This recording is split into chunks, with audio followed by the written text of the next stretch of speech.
Because of an intriguing TV contract, Notre Dame and Navy will do something they have not done since 1993. From 1996 to 2018, CBS owned the rights to the Notre Dame Navy games, in which Navy was the designated home team, televising the game in even numbered years. Before then, TV rights were either syndicated or picked up by other national broadcasters when Navy was the home team. NBC, of course, televised games in which Notre Dame was the home team. As a result, Notre Dame and Navy was last televised by ABC in 1993, but not without some controversy. Until the mid 2000s, most of ABC's college football coverage was regional, with multiple games being shown in different regions, like the NFL, on Sundays.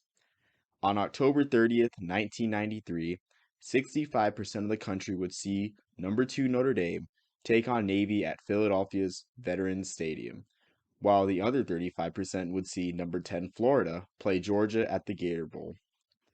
Many fans wish that Florida at Georgia was the game most of the country would see. Florida Georgia looked to be the more competitive game as the two schools both won over 9 games and played to a thrilling 26-24 game the year before. In 1993, Florida was 10th in the country with a 5-1 record, and Georgia was 4-4 heading into the game.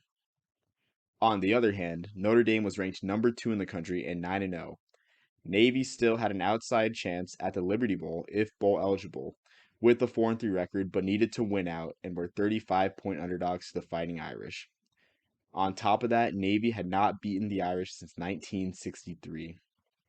On paper, it looked like ABC made the wrong choice, and in the end, it played out that way.